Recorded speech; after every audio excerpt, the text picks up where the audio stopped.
ঘটনাটো পেঞ্চনৰ বুলি কৈছে, মই পেঞ্চন পাই আছিলোঁ, বন্ধ হোৱা বুলি কৈছোঁ। কওঁতে তাই কাগজ পত্ৰখিনি লৈছে, লৈ পেলাই সোমাই দিছে। সোমাই দি কৈছে কি আধা পইচা ঘূৰিয়ে ল'ব, আধা পইচা আমাক দিব, এনেকৈ কৈছে। মই ভাবিছোঁ সমান সমান জানো খায়ে আৰু অফিচত যিটোকে আমি নাযাওঁ যে এইটোকে লাগা যোগা কৰি দিলে অলপ খায় বুলি ভাবিছোঁ। তাৰপিছত তাই সোমাল পইচাটো 13,100। তাৰপিছত তাই ক'লা কি মোক পইচা কৰবী দেৱী সভাপতি নেকি পঞ্চায়তৰ। তাৰপাছত কওঁতে মই 11,000 নেদে একেলগে 13,000। তাৰপিছত 10,000 দিলা, 10,000 নামতে মই 1,000 খৰচ কৰিছোঁ, 9,000 দিছোঁ। তাৰ পিছদিনা আকৌ উলিয়াই আনি পেলাই দেহাটো অসুস্থ হৈ আছিল, মই শনিবাৰে নেগেলোঁ, দেওবাৰ লৈ সোমবাৰে যাই উলিয়াই আনি দিছোঁ। সেই 2,000টো আকৌ দিখে দিছোঁ। নাজানো সেইকেইটা, ভাবছোঁ কি তাই কৈছে অফিচত দিব লাগিব বুলি, সভাপতি অফিচত দিব লাগিব। মই লাগবাও পাৰে, আমি যিহেতুকে সেইগিলা লাগা যোজা কৰা নাই, দিবাও লাগব পাৰে বুলি দিছোঁ। পইচাটো নাই, মোৰ পইচা মেৰিছি, মোক পইচা মেৰিছোঁ ওলাই দিবি এনেকুৱা কৈছে। কিবা পইচা মই নাজানো, কিন্তু মোক কোৱা নাই সেইটো। তাই নিজে বুলিও কোৱা নাই আৰু মোৰ বুলিও কোৱা নাই। মানে মই উলিয়াই দিছোঁ, একদিন 9,000, 1,000 দিছোঁ, 10,000 টকা দিছোঁ আৰু 3,000 টকা মই খৰচ কৰিলোঁ। কৈছে আৰু 18,000 টকা দিবি এনেকৈ কৈছে। মই এতিয়া মই খৰচ কৰিলেও কৈছে মই পঠিয়াই দিম, অহা মাহত দিলে হ'ব দে বুলি কৈছে।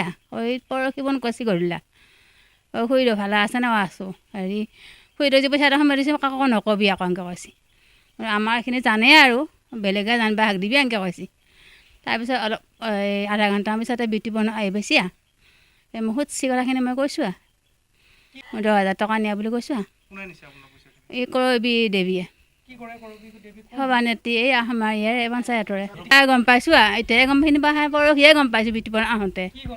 আপোনাৰ বিধৱা পেঞ্চন বুলি কৈছে, সেইটোৱে গম পোৱা নাই।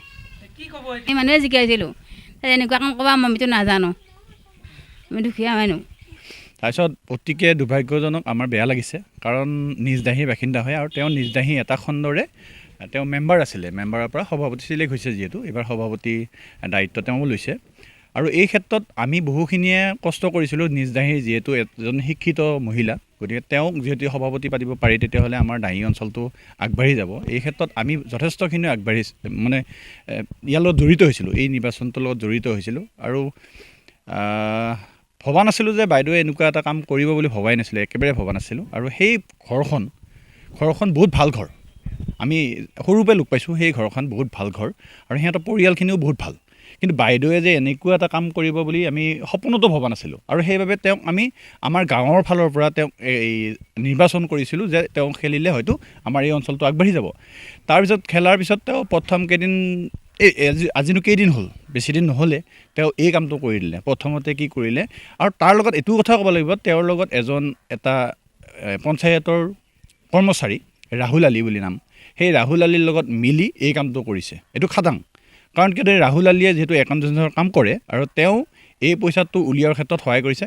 এতিয়া গম পাইছোঁ, তথ্য অনুসৰি আমি অলপমান গম পাইছোঁ যে তেওঁলোকে বেকডেটত মৰাৰো বেকডেটত আৰু অলপমান বেকডেট কৰি পেলাই এই পইচাটো উলিয়াই পেলাই হয়তো দুয়োটাই কম্প্ৰমাইজ কৰিছে, ভগাই লৈছে, সেইটো নাজানো আমি যিহেতু এইটো বৃদ্ধ পেঞ্চনৰ পইচা বুলি কৈছে, বিধৱা পেঞ্চনৰ, যিহেতু বিধৱাখিনিয়ে পাইছে এই পইচাটো। আৰু কিন্তু আমাৰ দাহী পঞ্চায়তৰ ভিতৰত গোটেইকেইটা পঞ্চায়ততো কামটো কৰা নাই। আমাৰ নগাঁৱৰ আমাৰ দাহী এইটো কৰিছে, আৰু নগাঁৱৰ বুলি এটা আছে দাহী নগাঁৱৰ, সেইটোৰ কামটো কৰিছে।